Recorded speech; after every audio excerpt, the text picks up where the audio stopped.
Olá, boa noite. Você vai ver hoje no segunda edição. Preso o homem acusado de matar um advogado no bairro Cidade Baixa. A polícia acredita em latrocínio.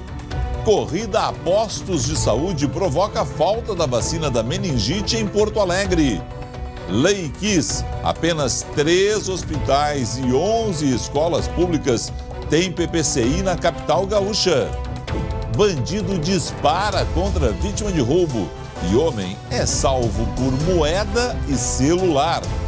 E na nossa agenda cultural das quintas, shows musicais, dança, fotografia e ingressos para estreias no cinema. Confira Shazam!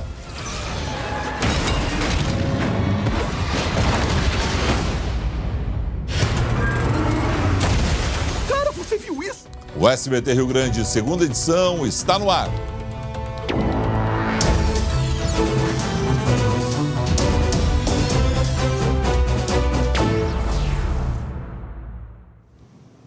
A Lei Kiss foi criada há 6 anos e deixou mais rígidas as regras para o programa de prevenção contra incêndios.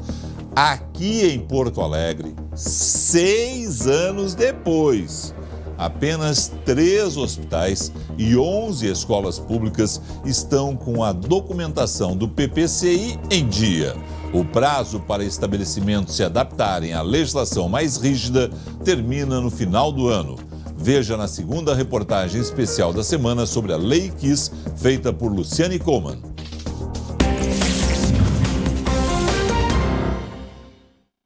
A morte de 242 jovens na tragédia da Boate Kiss trouxe à tona a falta de investimentos em segurança contra incêndio no país. E ano após ano, novos desastres que poderiam ser evitados reacendem este debate. Em fevereiro, o fogo queimou parte do 6º andar do Hospital Fêmea, em Porto Alegre. 32 pacientes precisaram ser transferidos. Segundo os bombeiros, dos 28 hospitais cadastrados no sistema da capital, apenas 3 possuem alvará de incêndio. 3 estão com alvará inativo. E os outros processos seguem em tramitação. O Ministério Público já ajuizou 4 ações civis públicas contra hospitais de Porto Alegre. Ter um plano de prevenção contra incêndio significa adotar todas as providências que permitam evitar o incêndio. Quer dizer, é a segurança dos prédios, segurança das pessoas e, portanto, evitar tragédias, né? O perigo existe, dá sinais, mas costuma ser ignorado. O prazo para os estabelecimentos se adequarem à nova Lei de Segurança contra Incêndio termina em dezembro. 60 mil planos de prevenção estão cadastrados hoje no Corpo de Bombeiros de Porto Alegre. Mas ainda é pouco. No sistema dos bombeiros, das 257 escolas estaduais de Porto Alegre, apenas 5 possuem alvará de incêndio. Entre as 95 escolas municipais, 6 estão com o documento válido.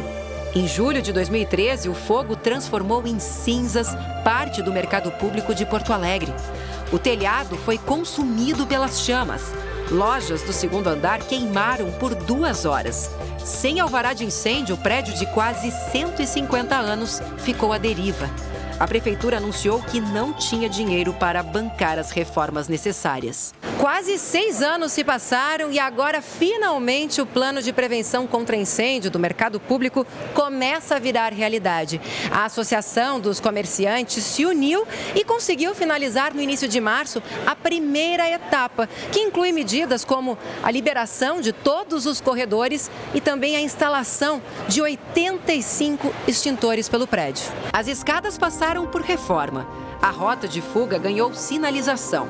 A expectativa é conseguir um alvará provisório para liberar o 2º andar, que segue interditado. Mas para o alvará permanente, ainda há muito investimento pendente.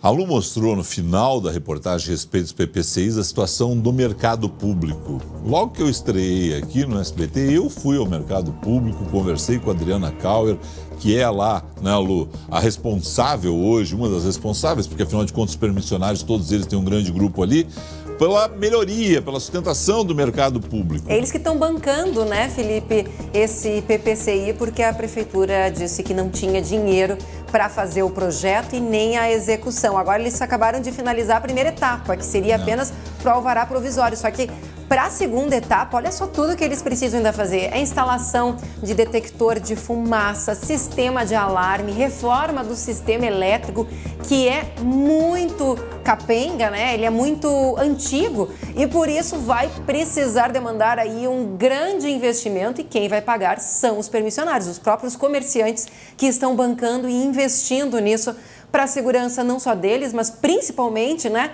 da população que circula no mercado público, né, Felipe? E agora a gente vê como é a questão dos políticos no Brasil. Eu me lembro que na segunda-feira, pós incêndio do mercado público, eu conversei com Dilma Rousseff, ouvi Dilma Rousseff, não conversei pessoalmente com ela, mas ouvi Dilma Rousseff, Fortunati e Tarso. Não, vai ser agora, vamos fazer, vai acontecer, vai dar. Nada. Mas mais importante, Lu, são duas reportagens que você fez, estão à disposição no nosso YouTube, estão todos alertados. Todos alertados. Empresas públicas e privadas. Há uma lei que em dezembro começa a vigorar e muito pouca gente está conforme a lei, né, com o seu PPCI em dia. Fica o alerta. Fica o alerta, né? Termina em dezembro esse prazo para se adequar e os próprios bombeiros, eles alertam que aqueles que estão com o alvará em dia estão dentro da lei antiga. Então, também precisam agilizar para se atualizar, para se adequar a essa nova lei. Bom, numa outra situação, no final do mês, dia 26 de março, né, um crime na Cidade Baixa foi preso suspeito de matar o advogado na tarde do dia 26 aqui na capital, Lu.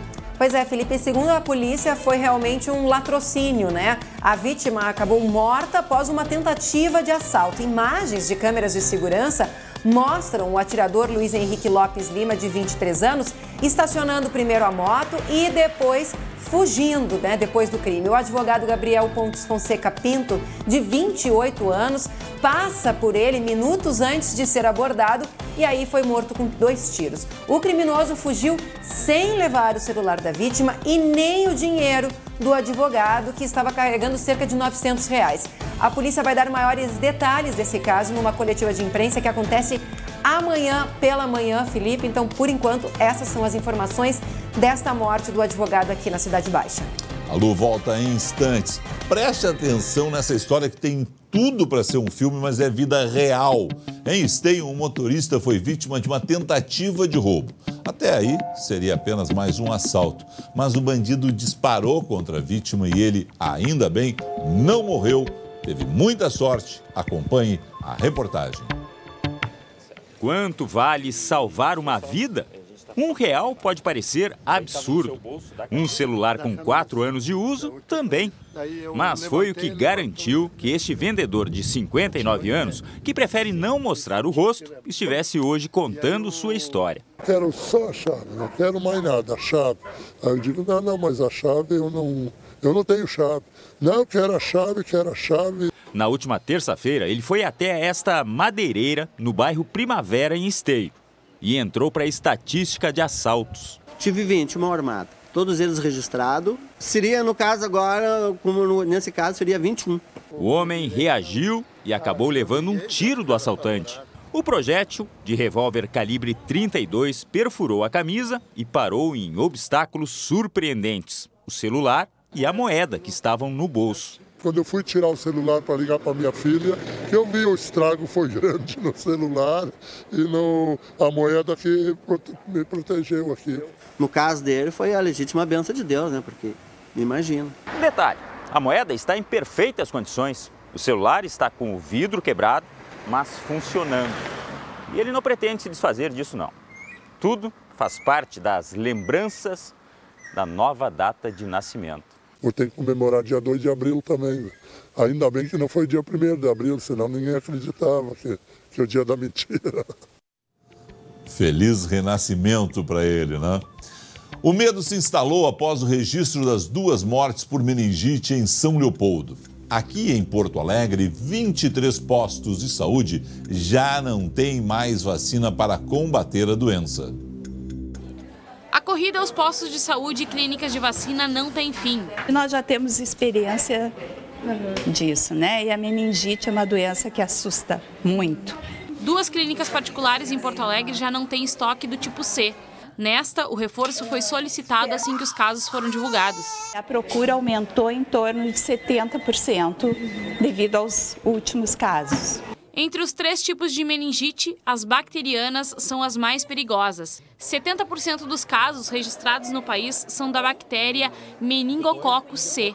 Por isso, a vacina é disponibilizada de graça nos postos de saúde. Elisa tem 1 ano e 4 meses e já tomou as 3 doses contra a meningite C. E a mãe também garantiu a proteção da filha no tipo B. A vacina custa em média R$600. Eu prefiro fazer, né? Vale o investimento, sim. De saúde em primeiro lugar, né? Mas conforme o médico da Vigilância em Saúde de Porto Alegre, não há surto da doença. O receio é a rapidez com que a bactéria age no corpo. Uma evolução que pode ser de 12, 24, 36 horas, que pode evoluir até casos extremamente graves e fatais. Segundo a Secretaria de Saúde da capital, até a metade da próxima semana, todos os postos serão reabastecidos. O que você acha de ensinar os conteúdos da escola para o seu filho dentro de casa? É o chamado homeschooling. Uma proposta na Assembleia Legislativa pretende legalizar a prática no Rio Grande do Sul, enquanto o governo federal estuda uma medida provisória para fazer o mesmo. A sala de estudos substitui a tradicional sala de aula. Em busca de uma educação de qualidade e mais individualizada, os pais do Lorenzo decidiram trocar a escola pelo ensino domiciliar, chamado de homeschooling. Lorenzo tem 9 anos e segue uma rotina escolar dentro de casa. Pai e mãe se dividem nas disciplinas.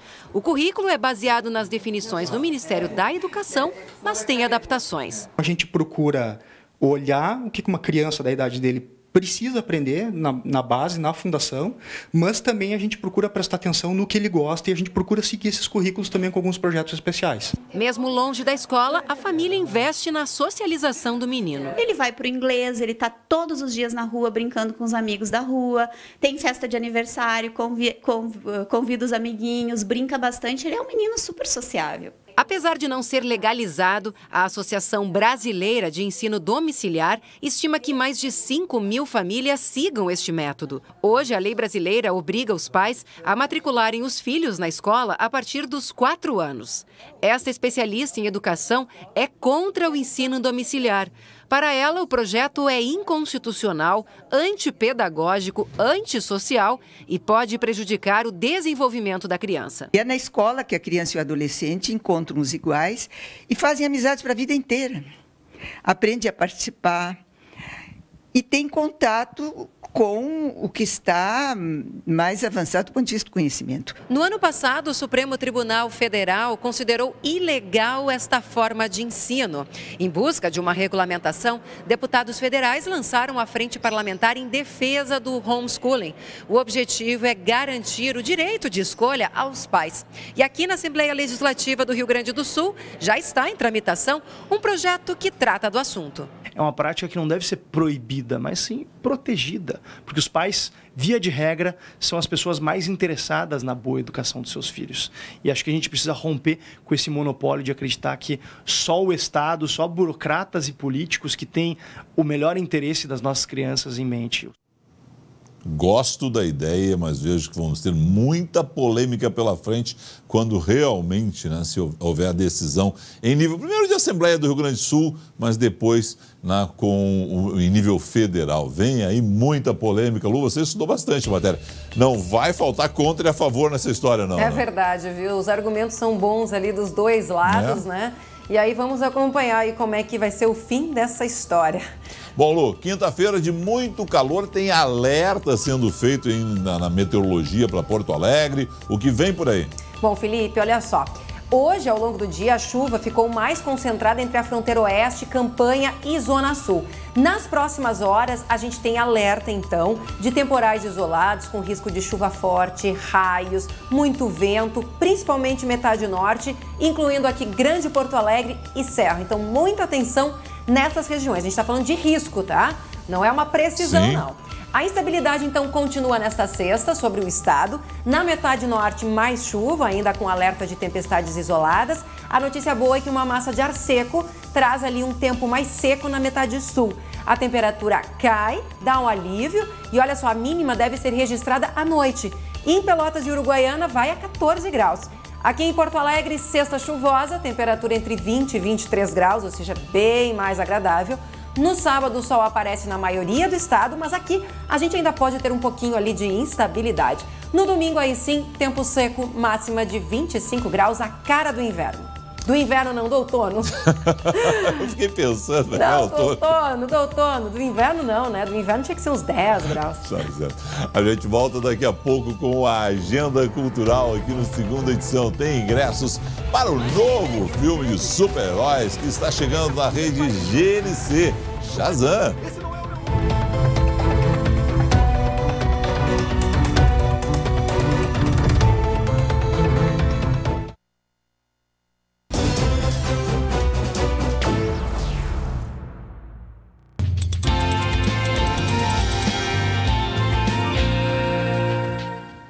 E atenção que a agenda começa com uma barbada. Tem espetáculo da maior coreógrafa brasileira neste final de semana em Porto Alegre. Luciane Coleman nos detalhes. Felipe, olha só, tá cheio de ingresso presente do pessoal. Bom, a companhia de dança da Débora Coker apresenta o espetáculo Nó. É sábado e domingo no Bourbon Country. E os primeiros 3 que ligarem agora, 3 primeiros que ligarem para 3230-5244, levam um par de ingressos para este evento imperdível. E tem mais dança por aqui, viu? O bailarino de flamenco Antônio Gades traz sua companhia a Porto Alegre, sábado no Araújo Viana. Celular na mão, vamos lá discando para o 3230-5244, porque a gente tem um par de ingressos de presente.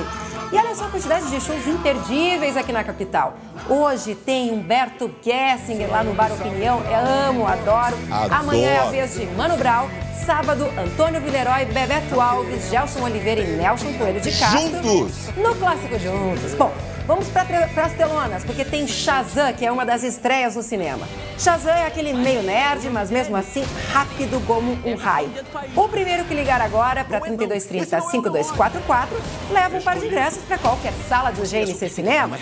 E tem ainda filme brasileiro dirigido aqui pelo gaúcho Carlos Gerbasi, baita diretor. Bill Construindo uma Vida é a história de um homem de 111 anos que não conseguia mentir. Tem Maite Proença, Marco Rica e Maria Fernanda Cândido no elenco. E, por fim, uma super dica, o maior fotógrafo em atuação aqui no estado, Leônidas Streliav, lança um livro com imagens incríveis de Gramado na Serra Gaúcha. E o lançamento é agora à noite no Gram Fiestas Eventos Especiais, claro, lá em Gramado, Felipe. Bom, deixa eu dizer o seguinte, Lu, só tem amigo aí, viu? Sucesso pro Gerbasi, que tá lançando filme. Sucesso pro Udo, Leonid Siloyev. A gente tá vendo as fotos dele maravilhosas a respeito de Gramado. E tem esse espetáculo maravilhoso que é a Débora Coker em Porto Alegre. É sempre uma alegria ver a Débora atuando e as coreografias que ela monta. Então tem muita coisa boa acontecendo em Porto Alegre. Fora o show do Juntos, sábado, que é sempre imperdível ver esses 4. E ó, o telefone não para de tocar aqui, viu? A Mônica Rossi está atendendo o pessoal aí para os nossos presentes, tanto para Débora Coker, como também para o show aí de dança flamenca, que tem sábado no Araújo Viana. Sim. E também GNC Cinemas, né? Shazam, mais um super-herói aí nas telas, que eu pessoalmente adoro, porque ele é mais velho, meio crianção, assim. Legal. Adoro o Shazam. Bom, amanhã, se acontecerem mais gols, a gente vai pelo menos mostrar um gol nesse momento da Universidade Católica contra o teu time, tá certo? Pois é, tá bom, tá certo. O Grêmio perde por 1-0 nesse momento. Os gols dessa partida você vê amanhã com a Débora de Oliveira, depois do Marcelo Coelho. Tchau.